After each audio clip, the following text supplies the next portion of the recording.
Mesdames et messieurs, c'est donc parti avec cette antenne vespérale qui vous permet de pouvoir comprendre l'actualité, décrypter l'actualité sur Télé 50 à partir de la capitale de la République démocratique du Congo. Nous aurons 4 invités qui vont tour à tour se succéder pour parler de l'actualité et entrer avec la problématique du vote sur la loi et entrer à la CENI, à l'Assemblée nationale, qui est un examen à la Chambre haute au Sénat.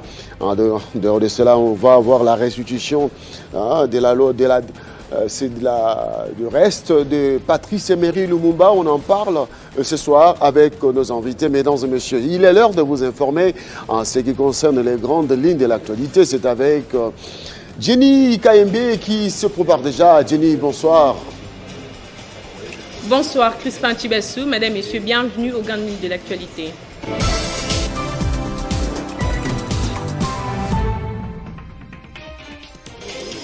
Examen ce vendredi à l'Assemblée nationale du réquisitoire du procureur général près la Cour constitutionnelle sur la levée des immunités de 2 députés nationaux cités dans l'affaire Bukangalonzo. Il s'agit de Louise Munga et Kumba Kiala. Ces élus assumaient à l'époque les fonctions des comptables publics principales au ministère des Finances.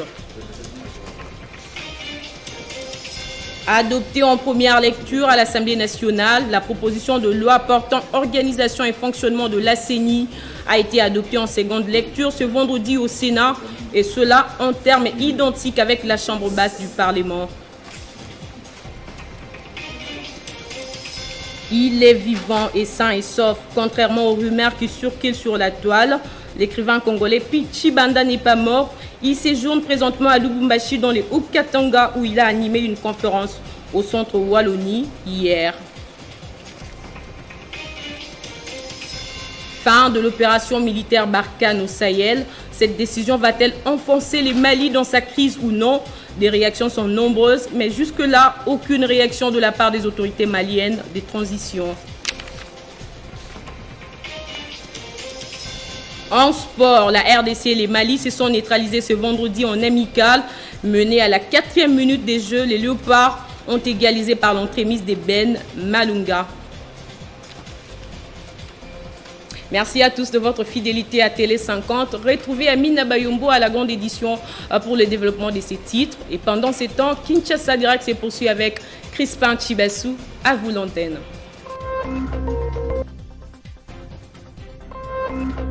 Téléchargez les infos Télé 50 sur www.télé50.cd.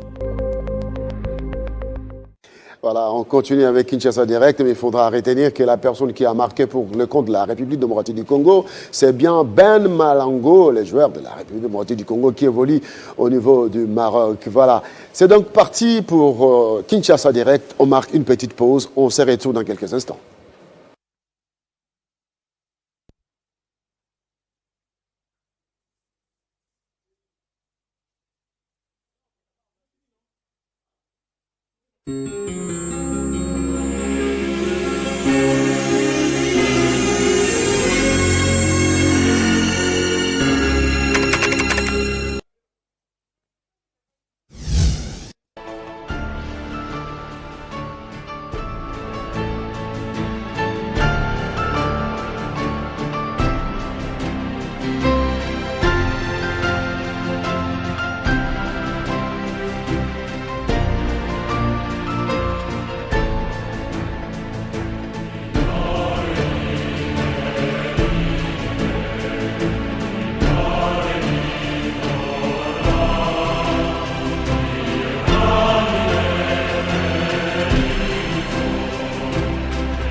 Kinshasa Direct, c'est donc parti avec nos invités. On commence avec Timothée Lenoir qui est déjà avec nous sur ce plateau. Timothée Lenoir, analyste politique, indépendant. Bienvenue, bonsoir. Merci beaucoup pour l'invitation, je suis très flatté. Seulement, non seulement je suis indépendant, mais je suis aussi un proche partenaire privé privilégié du président Vital Kamerhe. Donc Timothée Lenoir, c'est un partenaire de Vital Kamerhe, toujours dans le cadre de l'Union sacrée pour accompagner la Res Publica. Timothée Lenoir, nous allons aborder cette actualité, un peu cette culture qui commence à prendre chemin dans notre vie politique aujourd'hui, la vie sociale de la République du Congo. Facilement, on peut injurier, on peut apporter atteinte à la dignité de l'autre. Eh bien, vous êtes indigné. Bon, écoutez, ce n'est qu'au travers la plus grande chaîne de la République démocratique du Congo que je peux saisir cette opportunité afin de décrier, de dénoncer ces pratiques, cette manière de mal faire les choses. Aujourd'hui, nous sommes dans un combat politique. Il est de notre devoir que nous soyons très élégants, nous soyons très polis afin de bien mener. La démocratie, c'est la tolérance. Oui, la démocratie, c'est la tolérance. Seulement, je demanderai prochainement, quand vous m'invitez, j'ai vu, comment dire, les Larousse, là, chez vous, là, au bureau, il faut amener ça. Nous allons un peu décortiquer les termes démocratie. Aujourd'hui, quand on est en manque, en carence d'argumentaire, ce n'est pas synonyme d'injurier les autres. Je ne suis pas venu personnifier les débats, mais j'ai tout simplement remarqué qu'aujourd'hui, il y a certains amis, je vais être plus clair, nous sommes en politique, les amis de l'UDPS, ils doivent faire un effort de mettre un peu d'eau dans l'air vin. Ça veut dire que le combat politique que nous menons, c'est un combat d'idées, ce n'est pas un combat des injures. Si vous voyez la personne du chef de l'État, première institution, c'est permettre de rappeler à l'ordre le secrétaire général de l'UDPS, ça veut dire qu'il y a un ça ne va pas. Et j'ai saisi l'opportunité pour encourager la démarche l'un des dignes fils du pays, l'actuel nouveau secrétaire général de l'UNC, Billy Kambale, qui a écrit à Augustin Kabouya pour lui dire que nous sommes mécontents par rapport à ces comportements d'injures jour et nuit. Nous sommes dans un combat politique qui d'office est égal à combat d'idées. Aujourd'hui, qu'est-ce que nous donnons, qu'est-ce que nous dégageons comme image par rapport à cette jeunesse montante qui est l'avenir d'aujourd'hui déjà, avec un combat politique qui se base, qui se colore dans des injures, dans des diffamations, dans des imputations, aller injurier des femmes mariées, honorées devant Dieu, devant les hommes, aller injurier nos mamans. Aujourd'hui, je pense que politique que je suis, j'ai dit un peu non. Faisons un effort de bien faire les choses d'une manière propre, afin de redorer l'image de la Res Publica. Très bien. Timothée Lenoir, oui, la politique, c'est aussi cette demande d'élever des immunités des sénateurs. On en avait parlé à l'époque avec la problématique de la convocation de l'ancien Premier ministre Matata Mponyo, mais ça, on revient à la charge. Pensez-vous que c'est vraiment opportun? Il faudra qu'on le fasse. Bon, écoutez, Crispin Chibassou, je suis politique. Je vais faire un effort, évidemment étant de l'Union sacrée, je vais faire un effort d'être rationnel. Je crois que la question sur la levée des immunités de certains sénateurs, c'est vrai, nous avons besoin de tout ça dans le cadre d'état des droits, mais je me dis par rapport aux enjeux de l'heure, par rapport au contexte, c'est sans objet. Je n'ai jamais été mamponiste, je ne suis pas du Congo Challenge, mais j'ai tout simplement constaté, hier la cible c'était Vital Kamerhe, aujourd'hui la cible c'est Matata Ponyo, demain la cible c'est Moïse Katumbi, prochainement je crois que ce sera Jean-Pierre Bemba, parce qu'au finish la cible va être Joseph Kabila. Où allons-nous? Je n'ai jamais été kabiliste, jamais, 3 fois je serai tissékédiste. Kabila nous a amenés dans les élections, il y avait 11 candidats présidents, après il y a eu 33 candidats présidents. Ça veut dire que l'essence de la démocratie a été au rendez-vous. Mais qu'est-ce qui justifie aujourd'hui? L'état des droits, il faudra que les responsables puissent répondre de leurs actes. Non, l'état des droits, j'en suis pas contre. Tout le monde est congolais, il n'y a pas quelqu'un qui est plus que congolais que l'autre. Je ne suis pas contre les GF, l'inspection générale des finances, mais la question que je me pose étant politique, il faut donner cette information à l'opinion nationale et internationale. Les gens doivent comprendre qu'au sein de l'inspection générale des finances, il y a des inspecteurs généraux qui sont des mandataires publics. La loi, par rapport au fonctionnement des régies financières, la loi permet à ce que les régies financières, quand il y a maximisation des recettes, de bénéficier des 5%, ça c'est normal. Mais aujourd'hui, par rapport aux réseaux sociaux, je vois un document, je suis en train de chercher cette ordonnance, il y a un document qui fait en sorte que l'inspection générale des finances bénéficie de 10% de maximisation des recettes. Moi, je suis confus, je suis dans la confusion totale. Je ne suis pas contre l'inspection générale, mais je demande à ce qu'au sein ou encore au niveau de l'inspection générale, qu'il n'y ait pas de poids, des mesures, qu'il n'y ait pas de coloration politique. Jusqu'à preuve du contraire, nous attendons toujours les rapports d'Étienne Longondo par rapport à la question sur le coronavirus. Nous attendons toujours la réponse. Ou encore les rapports de l'IGF par rapport à Mme Makassia Bandoubou, la question sur les 12 millions de rétrocommissions. Nous attendons. Il ne faut pas que l'IGF cible, il ne faut pas que l'IGF sélectionne plutôt. Nous attendons de l'IGF de bien faire le travail dans le cadre de l'intégrité territoriale afin de sécuriser les intérêts de la res publica. Tout simplement politique que je suis, j'ai remarqué qu'il y a une sorte d'acharnement, une sorte de mauvaise foi. La peur du gendarme, c'est le commencement de la sagesse. L'UGF se fait son travail. Non, je suis nationaliste. Je suis partenaire de Vital Kamerhe et donc j'en suis très fier. Jusque-là, le procès 100 jours, on n'a rien vu en termes de preuves qui justifient réellement que Vital Kamerhe a volé. Aujourd'hui, l'IGF raconte sa vie. Pourquoi l'IGF ne va pas à l'état-major général pour vérifier la ration, la dotation, la prime et les salaires des militaires? C'est ce que nous attendons de l'IGF. Pourquoi l'IGF ne va pas à la police nationale, au commissariat général, pour vérifier le bon fonctionnement de notre police, qui est une grande structure? Pourquoi l'IGF doit traumatiser les mandataires publics? Et aujourd'hui, il y a une sorte de guerre. Et aujourd'hui, moi, je réalise, étant politique, que la mission de l'IGF, il y a déviation totale des attributions. Aujourd'hui, le cahier des charges du chef de l'État n'est plus respecté, n'est plus au rendez-vous à cause du blablabla de l'IGF. L'IGF n'est qu'un service technique qui a des responsabilités. La première, c'est la personne du chef de l'État. Et la deuxième responsabilité, c'est le parquet général. Pourquoi aujourd'hui, l'IGF, il y a trop d'acharnement? Moi, Timothée Lenoir, citoyen congolais, politique que je suis, je vais applaudir le travail de l'IGF. Quand je verrai l'IGF aller à l'état-major général, aujourd'hui, ça fait 7 ou 8 mois, l'état-major général n'a pas de frais de fonctionnement. La Cour de cassation, la Cour constitutionnelle, le Conseil d'État, aujourd'hui, ça fait 6 mois depuis qu'on est en 2021. Une fois, ils ont bénéficié des frais de fonctionnement. Il faut poser la question à l'IGF. Ils sont où? Au lieu de s'attaquer à Matata, au lieu de s'attaquer à X, Y, Z. Et je vais chuter pour dire, je n'apprécie pas trop la communication de l'IGF. Il est trop dans les blablabla. Comment l'IGF doit se permettre de certifier que la chambre haute, c'est une chambre de voleurs? Je suis au regret de dire au président Bayati, il va faire une grosse erreur en livrant les sénateurs entre les mains de l'IGF. Parce qu'au niveau de l'IGF, il n'y a pas le respect mutuel. Il n'y a pas le respect des attributions comme les certifiés au niveau de la Constitution. Alors comment voulez-vous les gens qui sont dans les tâtonnements, les gens qui sont dans les blablabla, on va prendre la chambre haute, qui est la dernière prise de définition pour l'intérêt de la res publica, les mettre à la disposition de l'inspection générale des finances. Alors là, on est perdu. Merci. La res publica a vraiment des problèmes. Merci. Et je vais chuter par rapport, avec ta permission, par rapport à cette histoire des comportements. Ce n'est pas parce que je suis à chose, comment vous appelez ça, à Télé 50, mais j'ai été écœuré, j'ai été mal à l'aise dans ma peau de voir les amis qui ne cessent d'injurier la femme. Parce qu'un homme élégant, un homme courtois, un homme bien éduqué, c'est un homme qui respecte la femme. Vous l'avez déjà dit, merci. Oui. Aujourd'hui, on injurie Maman Tchalamouana, je ne suis pas de l'IDPS, je défends que la femme congolaise. Aujourd'hui, on injurie la maman de Jean-Marie Kassamba, je me dis que c'est aberrant, c'est non-sens. Nous sommes dans un combat d'argumentaire, nous ne sommes pas dans un combat d'injures. Et les amis, quand ils sont limités, ils se consolent dans les injures. Nous voulons leur faire comprendre que le Congo n'appartient pas à l'IDPS, le Congo appartient à X, Y, Z, non. Le Congo appartient à tous les Congolais et tous devant la Constitution, nous sommes égaux. Voilà, il faudra donc privilégier les combats d'idées. Merci beaucoup, Timothée Lenoir, d'avoir accepté l'invitation. C'est moi qui vous remercie. Mesdames et messieurs, on marque une pause. On se retrouve dans quelques instants.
60 ans après, la République démocratique du Congo devra vivre un moment historique avec la restitution des reliques de Patrice Emery Lumumba. La question mérite d'être posée.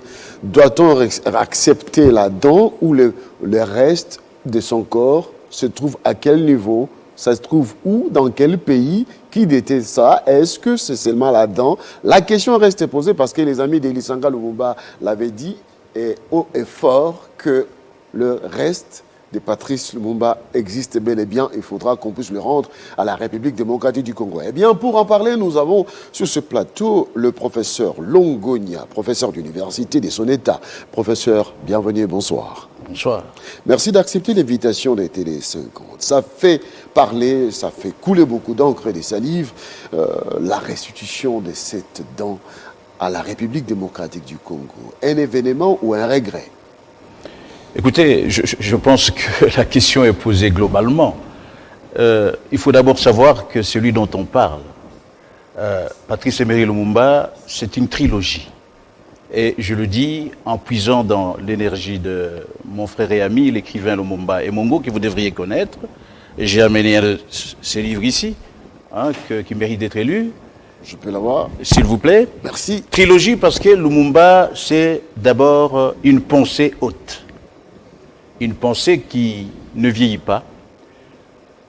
Lumumba, c'est une parole prophétique. Lumumba, c'est, si vous voulez, une action pour tout révolutionnaire. Et donc, c'est un maillon à nord.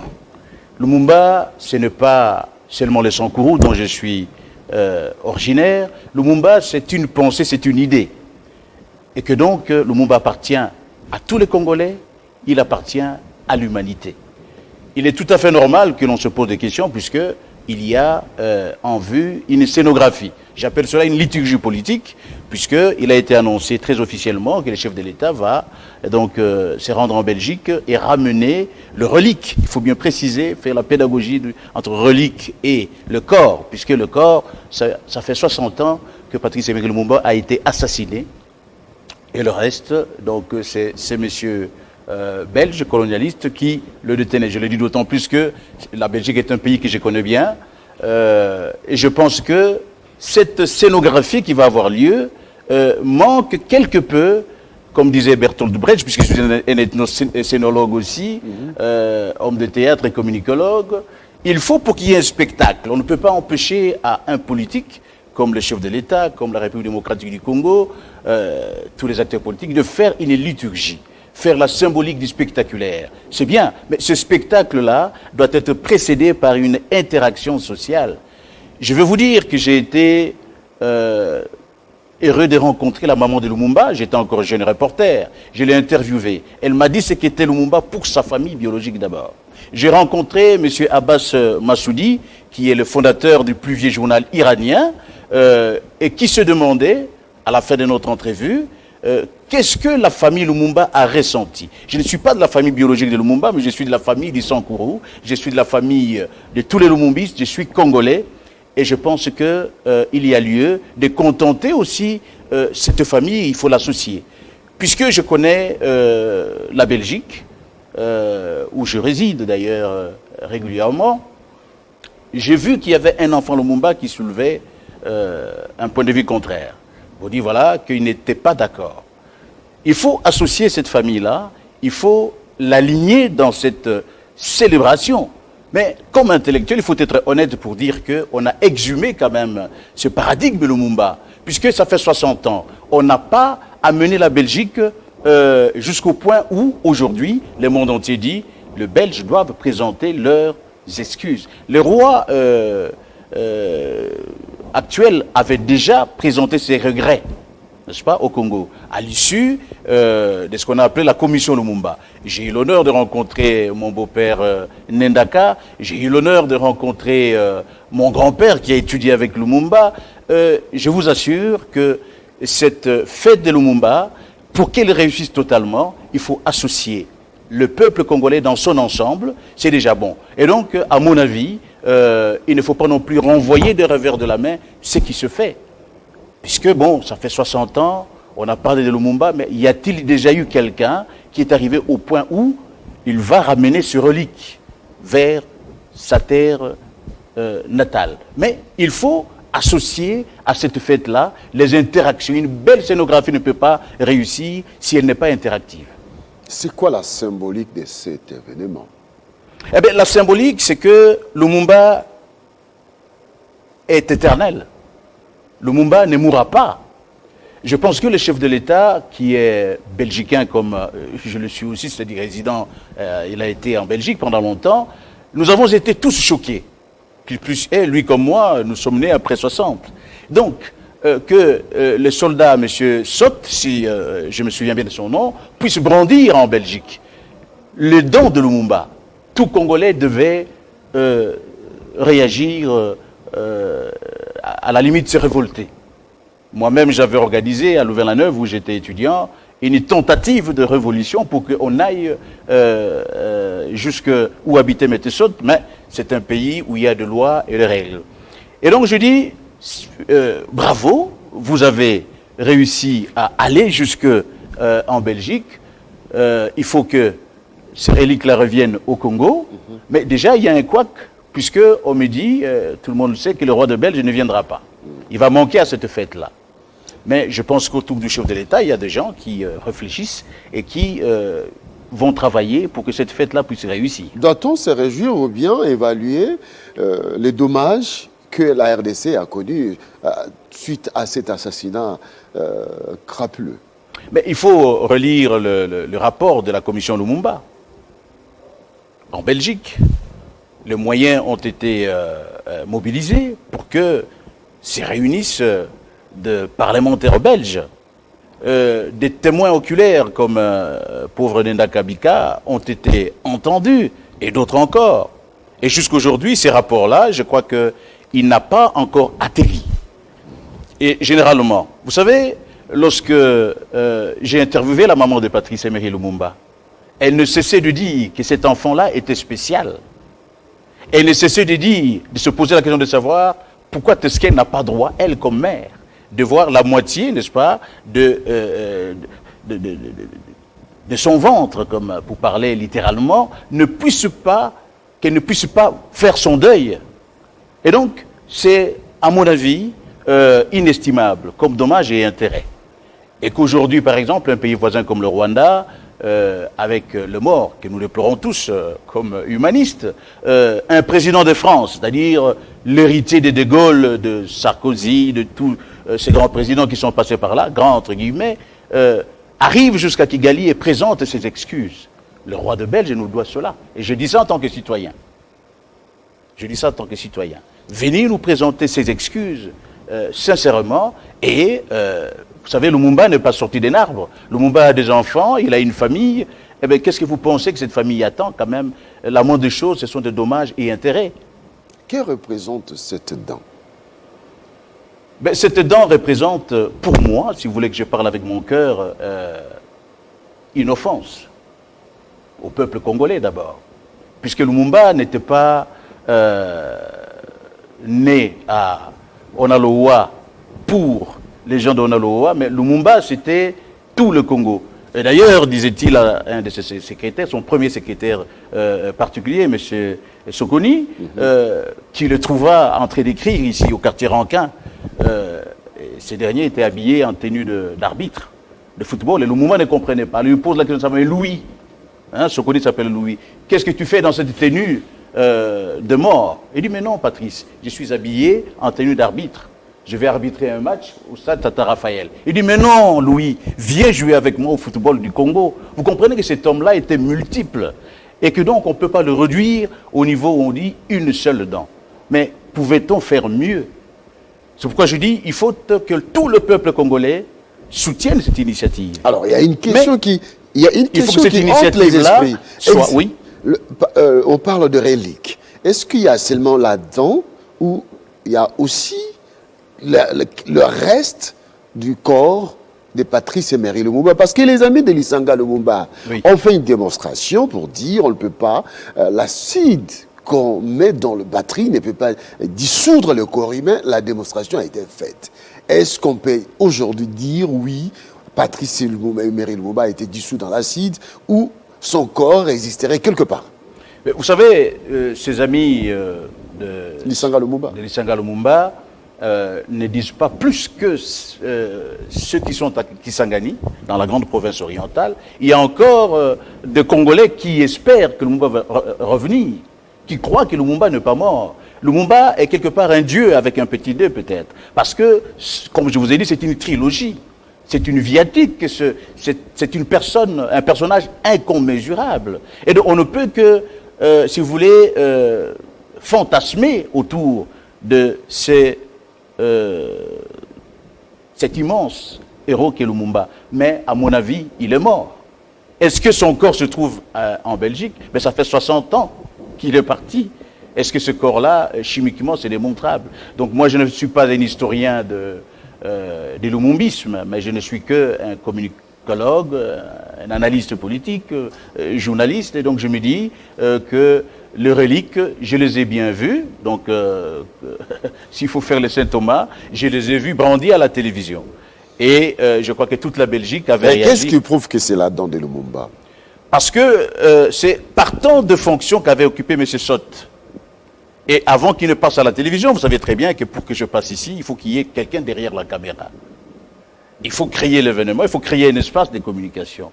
Et donc les autorités belges ont compris que ce monsieur qui avait déjà au départ un problème psychologique, il n'arrivait plus à dormir. Il disait qu'il voyait partout Lumumba. Il entendait partout le rire de Lumumba. Il le voyait tellement qu'il voulait, comme disent les psychanalystes, c'est soulager la conscience. Il était pratiquement dans une sorte de home. Et donc, si aujourd'hui on a retenu ces dents-là, il faut maintenant que le Congo qui est vaste, ce grand Congo des chercheurs, ce grand Congo où rien n'est impossible, puisse vérifier, mais est-ce qu'à cette époque-là, on avait pu faire comme en ce moment-ci une photo de la dentition de Lumumba? Mais parce que M. Sott, nous savons qu'il est impliqué dans l'histoire. Il aurait pu dire, voilà, voici un doigt, voici le pouce de Lumumba, mais il vous dit les dents de Lumumba. Il a arraché ses dents. Et vous saurez que dans l'histoire, j'ai pu parler avec Jean Van Lierde, si vous avez entendu parler de cet ami de Lumumba, que les politiques belges vont chercher lorsque Lumumba sera élu Premier ministre, n'est-ce pas? Lumumba qui l'ont poussé vers le communisme alors qu'il disait qu'il ne l'était pas. Van Lierde a été approché par le Premier ministre belge parce que c'était le seul qui pouvait parler à Patrice Emery Lumumba. Je l'ai rencontré, j'étais assistant des sénateurs, Jean Verstrappen, et il m'a dit en face, comme vous me regardez, que cet homme-là était immense et que Lumumba n'était pas celui que l'on présente. Donc, c'est pour vous dire que ces Lumumba-là, nous ne cesserons de nous poser des questions, mais quoi de plus normal, puisque c'est un homme immense, un homme interminable, on va dire. Merci beaucoup, professeur, d'avoir accepté l'invitation. Ça nous a permis de pouvoir décrypter cette actualité. Merci donc. C'est moi qui vous remercie. Je vous conseille vivement de vraiment lire et faire connaître l'écrivain Lumumba Emongo, puisque c'est un auteur immense. Lumumba Emongo. Voilà, il vit au Québec. Le paradigme Lumumba. Libre ou mourir. Libre ou mourir. Voyez-vous cette photo-là? Lumumba est sans lunettes. Il sort de sa prison de Jadoteville et ce poignet, il montre les stigmates en fait des tortures qu'il avait subies. Il aurait dit, c'est l'auteur qui le dit, je pardonne aux Belges. C'est pour vous dire l'autre dimension. Donc vivement que la scénographie Lumumba, le 30 juin, soit ponctuée d'une pédagogie, d'une interaction des gens qui savent faire véritablement une fête qui réussisse, qui implique le peuple. Et s'il vous plaît, honneur à la famille Lumumba, famille biologique. Merci beaucoup. Mesdames et messieurs, c'est la pause. On se retrouve dans quelques instants.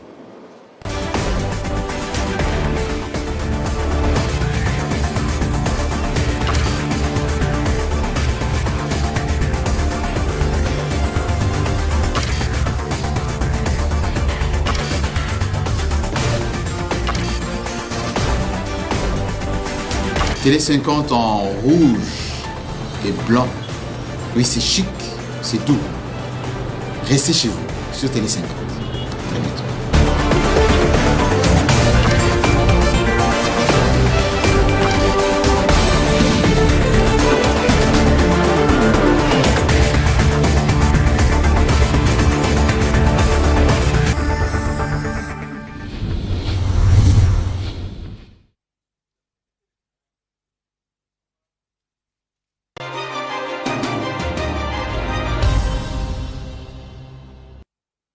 continuer dans ces thématiques, la problématique de l'assassinat de Lumumba. Et voilà, nous allons évaluer les dommages avec André Tamboué, député national élu du Sankoro. André Tamboué, bienvenue. Merci, M. Crispin. Je vous remercie pour m'avoir fait honneur d'échanger avec la litanie des téléspectateurs sur ce sujet important qui capte l'attention de toute la nation. En tant que politique, aujourd'hui, on parle de reliques de Patrice Emery Lumumba. Le chef de l'État va se déplacer pour marquer de son empreinte cet événement.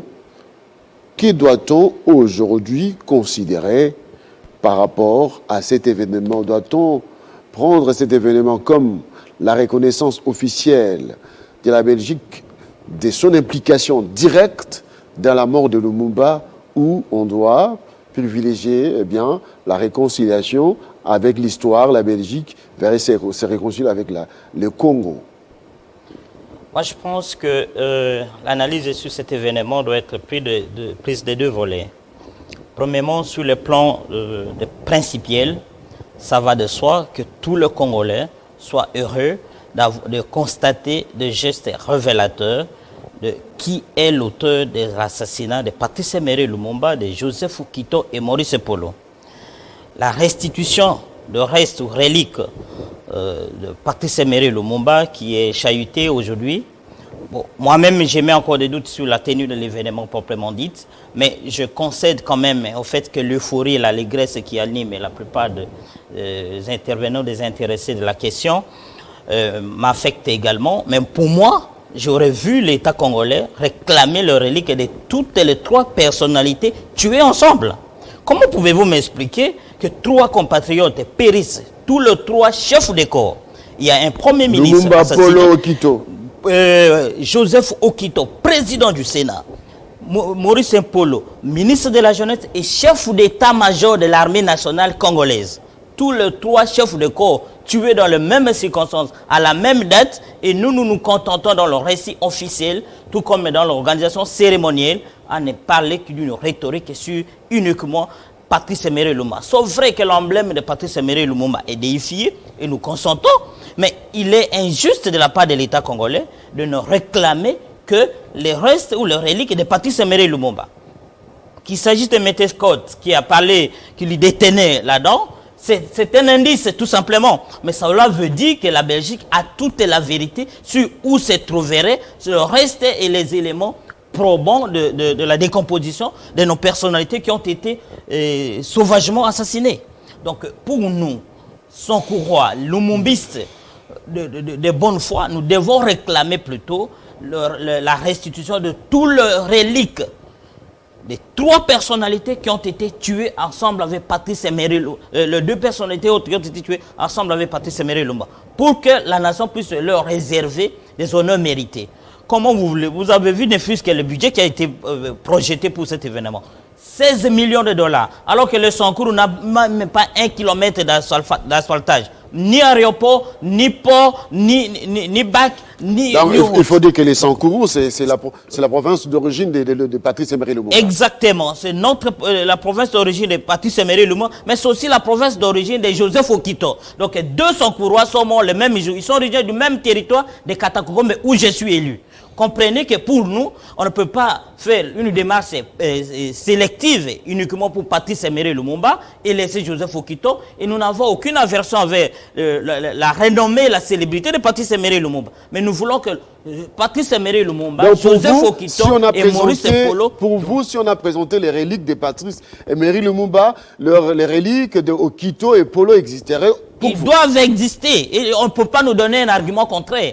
Scientifiquement, vous avez entendu parler ici qu'il est impossible que les os, l'ossement de tout être humain puisse se diluer dans l'acide. Donc, nous sommes certains... La démonstration a été faite par nos amis de Lisanga Lumumba. Exactement. Nous sommes certains aujourd'hui qu'il y a quelque part le reste de corps de ces trois personnalités gisent. Donc, l'État congolais devrait prendre cette problématique à bras-le-corps, réclamer le reste des autres personnalités. Mais oui, c'est ce que l'État devrait faire, mais malheureusement, nous assistons à cet entonnement d'un régime de balbutiement et qui, au lieu de travailler efficacement pour l'essor de la nation, on s'est fait des accommodations avec des connivences avec quelques Belges et puis on veut faire de la séduction au lieu de créer de l'efficacité dans l'action gouvernementale.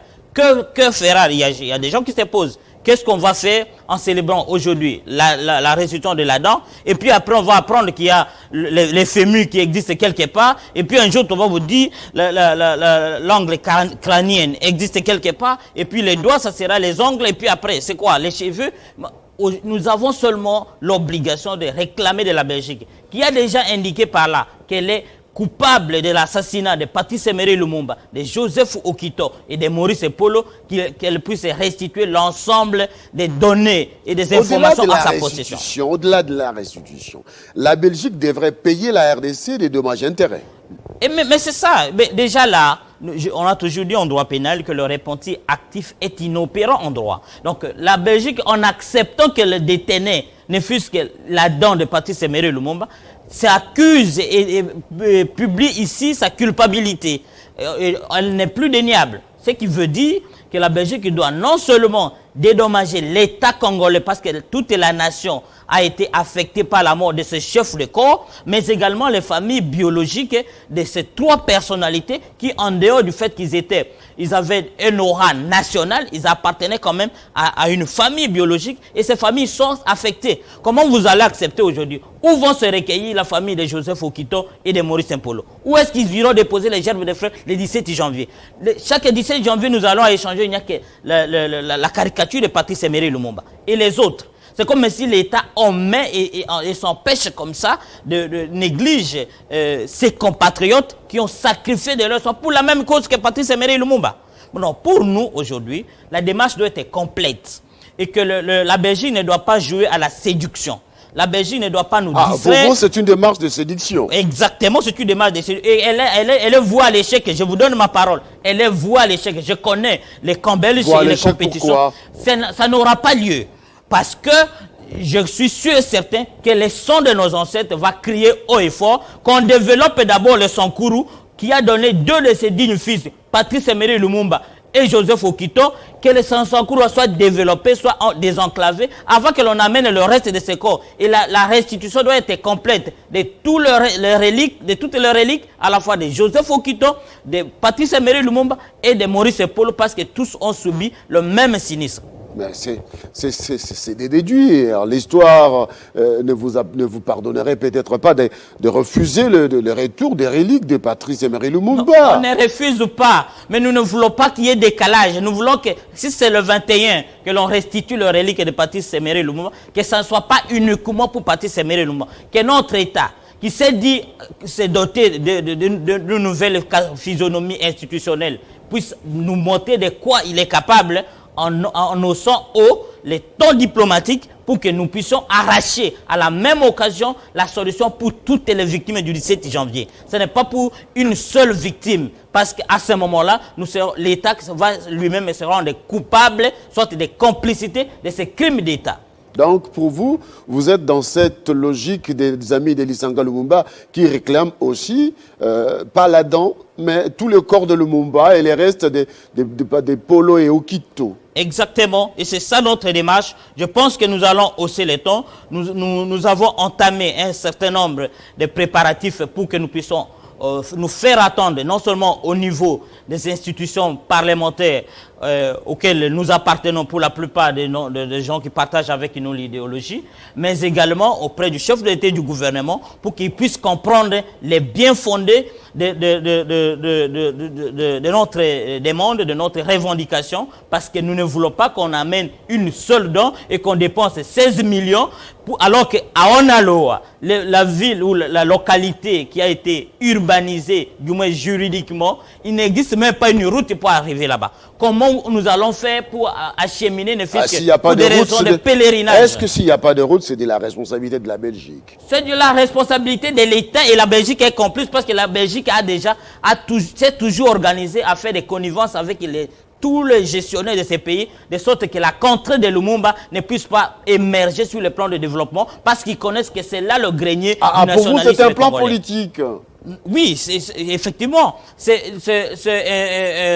des calculs mesquins de la Belgique qui, lors de son pèlerinage colonial ici, elle a réussi à comprendre que représentent les peuples sankourois. Et pour cette raison, la Belgique met toutes des coques à jambes pour que les politiques gouvernementales ne puissent pas affecter notre parti provincial. C'est pour cette raison que nous disons, meilleure façon d'honorer Lumumba, c'est d'abord développer chez lui et ramener le pèlerinage dans sa ville natale, là où on veut faire tourner ses reliques, et ramener ces reliques non seulement pour lui, mais également pour ses compagnons d'infortune, qui ne sont pas des voleurs qui sont morts avec Jésus à la croix. Non, ce n'étaient pas des gardes de corps de parti Semeré Lumumba, c'était des chefs de corps, des gens qui sont morts, présidents du Sénat. Vous pouvez vous imaginer aujourd'hui, si Bahati meurt, quel hommage le pays va lui rendre? Si vous pouvez vous imaginer aujourd'hui les chefs d'état-major de la RDC s'il meurt, quel hommage le pays. Et cette fois-ci, c'est un État, le royaume d'Amérique, qui est venu les tuer chez nous. Et nous sommes contents qu'on nous dise non, on va nous restituer là-dedans. Mais franchement, il y a un non-sens. Il y a un non-sens et je pense que les autorités congolaises doivent se rétracter. Si la dent existe, donc les os existent aussi. Absolument. Les ossements. L'ossement à la fois de Patrice Semeré Lumumba et l'ossement de Joseph Okito existe. La Belgique doit être capable de nous restituer tous ces ossements et que nous puissions en fait célébrer ce que nous appelons dans notre langue l'ovele, le lomamba de nos héros. De Lumumba. Oui, l'ovele. C'est-à-dire les obsèques de Patrice Semeré Lumumba et de Joseph Okito qui sont les natifs de Katakokombe, mon territoire qui m'a mandaté à l'Assemblée nationale. Les deux, nous avons perdu ces deux fils, nous devons célébrer le deuil le même jour et nous devons réussir à nous réconcilier avec les âmes ancestrales qui sont en pèlerinage depuis que ces âmes n'ont jamais connu une sépulture. Il y a une démarche métaphysique là. Oui, mais c'est parce que nous sommes bantous. Et nous sommes, en tant que bantous, nous avons des us et coutumes que nous devons respecter pour que nous restions en harmonie avec la nature. Et c'est cette harmonie qui va nous permettre de progresser. Le Congo ne sera jamais un État émergent si le Congo ne réussit pas à marier à la fois ses ambitions, ses projections à ses traditions. Vous êtes remonté par cette information de ramener la dent de Lumumba sans Polo et Okito. Je suis révolté si l'information se confirme qu'il n'y a que le relique d'une personnalité qui doit être ramenée. À ce moment-là, c'est inadmissible, c'est inconcevable. Ce qu'il faut, c'est que ces trois personnalités soient prises en considération. On ne peut pas faire des démarches sélectives et je dirais électistes comme ça. C'est inadmissible. C'est pour cette raison que non seulement je suis conscient que la démarche n'aboutira pas si les ossements de Joseph Okito et de Maurice Polo ainsi que de Patrice Semeré ne sont pas remis de manière simultanée ici à l'État congolais et qu'on trie quelques ossements et on remet à l'État congolais, vous allez voir que ça sera un échec et les âmes de nos anciens ne vont pas accueillir ça. Même Patrice Semeré Lumumba sait que les deux personnes qui ont accepté son sort fatal, c'est Joseph Okito et Maurice Polo, et que là, tous les Sankourois et tous les Congolais attendent que l'État puisse se corriger son allure, sa posture sélective. Merci beaucoup. Député national élu de Katakokombe, André Tamboué, d'avoir accepté l'invitation. C'est moi qui vous remercie d'avoir voulu partager avec nous cette opinion très importante pour la cause nationale. Merci beaucoup. On continue Kinshasa Direct. On se retrouve dans quelques instants pour la suite.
Avant de clôturer, nous allons recevoir l'assistant Balabala, assistant à l'université de Kinshasa. Toussé Balabala, bienvenue, bonsoir. Bonsoir, Crispin. Merci d'avoir accepté l'invitation de Télé 50. Toussaint Balabala, dans de Lumumba, eh bien, les cérémonies sont évaluées à plus ou moins 16 millions de dollars américains. C'est l'État congolais qui prend en charge ou c'est la Belgique? D'emblée, merci. Moi, je vous remercie également de m'avoir invité. Mais sinon, entendant parler, c'est que l'honorable, un député national, bien sûr, un représentant du peuple qui dit clairement que le budget a été déjà arrêté à 16 millions de dollars d'office, c'est l'État congolais qui va payer cet argent, qui va financer au moins ces budgets-là. Alors, quelle est votre approche de ces grands événements? Vous êtes jeune, lumumbiste aussi déjà? Oui, bien sûr, je suis lumumbiste. Je crois bien que c'est à nos âges que Lumumba avait commencé ce combat. Alors nous ne devons pas laisser cela passer de cette manière. Moi, je crois que si Lumumba revenait aujourd'hui dans ces pays, il aurait constaté, il serait maigrement son constat, bien sûr. Alors, sur ce budget-là, c'est vraiment regrettable pour nous parce que si c'est vraiment réel cette information, je dirais même qu'il y a l'absence d'une politique de priorisation, n'est-ce pas, sur d'autres activités de notre pays. Le pays est en train de subir beaucoup de situations tant catastrophiques, économiques ainsi que d'autres choses. Moi, je crois que des choses comme ça ne doivent pas avoir l'habitude de créer des institutions budgétivores. C'est-à-dire qu'il y aura une petite institution qui va être créée pour gérer cette histoire, même périodiquement, une institution périodique. Alors, pour rendre les gens millionnaires, comme nous sommes déjà habitués dans notre pays avec des mouvements en millions, donc ça serait regrettable parce que nos frères à l'Est sont en train de souffrir. Jusqu'à aujourd'hui, bon, leur retour n'est pas encore bien défini, là où il y a eu catastrophe. On doit aussi favoriser, soit appuyer nos forces armées pour finir le désastre constaté de temps en temps à l'Est du pays. La situation économique de notre pays, là n'en parlons pas. La situation des voiries, alors je crois que ces 16 millions-là devraient être affectés à autre chose que prioriser seulement cette grande cérémonie, mais plutôt l'acte de nous ramener ces reliques-là de Lumumba nous prouvent, bon, ces reliques prouvent au moins l'héroïsme de Lumumba dans notre pays. Donc nous sommes d'avis que cette histoire puisse se passer, mais avec ce budget, c'est un peu redouté pour nous. Alors pour vous, l'événement mérite d'être organisé, mais le montant, le budget ne devra pas être si important. Oui. Mais en tant que jeune, êtes-vous réellement motivé à comprendre réellement les combats de Lumumba? Est-ce que cet homme mérite aujourd'hui que la jeunesse puisse le prendre comme modèle et aller continuer son combat jusqu'à, comme qui dirait, à la victoire finale? Je dirais oui. Ce n'est pas seulement la jeunesse, mais le Congo en entièreté, toute la population doit comprendre ce combat-là de Lumumba. C'était un combat important pour notre pays. Aujourd'hui, si nous sommes libres, nous sommes indépendants, c'est après son combat. Alors, je crois que c'était une victoire pour nous tous, surtout notre génération qui avons bénéficié, parce que nous n'étions pas à l'époque. Bénéficié de l'indépendance. Nous avons bénéficié de l'indépendance. Plutôt, c'est à nous, la génération présente, de bien voir qu'est-ce qu'ils voulaient de notre pays, la liberté, le développement, des choses comme ça. Alors, si aujourd'hui nous marchons encore, si nous sommes en train de boiter encore, ce n'est pas une manière de lui rendre moins ses honneurs. Donc, il faudra développer le pays. Il faudra développer le marcher pays. Sur la voie de la démocratie. Bien sûr. En dehors de la démocratie, mais surtout cet aspect-là des détournements réguliers, lui, il ne serait pas sûrement... Détournement des deniers publics. Mais quand on exagère avec des budgets comme ça, c'est une manière de détourner les deniers publics, vous voyez. Donc, cette manière de faire les choses favorise, n'est-ce pas, une petite classe politique de notre pays, et puis la population reste en misère. Voilà, nous sommes donc très contents de vous avoir sur ce plateau. Toussaint Balabala, avant de terminer, la Belgique a accepté d'organiser ces retours des reliques des Patrice Emery Lumumba. Que doit-on aujourd'hui faire pour honorer l'image de Lumumba? Doit-on organiser un grand événement? La jeunesse doit s'aligner derrière cet événement pour le rendre encore plus grandiose, ou on doit être modeste, d'hier écoutez, nous avons des problèmes sur le plan sanitaire, Covid est par là, et voilà, il faudra organiser cela en respectant les moments. Ok. Alors, Lumumba mérite de trop, c'est ce que je vais dire, mais en dehors de Lumumba, je vais au moins lier ma voix à celle de l'honorable qui vient de passer ici pour André Tamboué, pour dire que le combat où Lumumba n'était pas morcel, alors ses compagnons, n'est-ce pas, devraient aussi bénéficier de ce que Lumumba doit bénéficier. Mais sinon, Lumumba mérite de trop. Alors, l'organisation, comme je vous ai dit, cette histoire budgétaire devrait aussi nous aider. Vous savez, le pays est en menace de la 3e vague de Covid. Alors, or, vous connaissez, avec les situations sanitaires de notre pays, à chaque fois qu'il y a des histoires comme ça, c'est l'argent qui coule. Alors, cet argent devrait vraiment bien être canalisé vers de beaux objectifs. Merci beaucoup d'avoir accepté l'invitation. Merci. Toussaint Balabala, merci. Merci beaucoup. Mesdames et messieurs, nous sommes donc arrivés à la fin de Kinshasa Direct, mesdames et messieurs. À 19h, ça sera la grande édition du journal présentée par Amina Bayombo, la charmante, qui vous présente ce journal avec beaucoup de charme. Eh bien, ça fait plaisir de suivre ce journal au féminin. Mesdames et messieurs, on se retrouve mercredi pour la présentation de Kinshasa des 50 bonjours et le jeudi. Au revoir.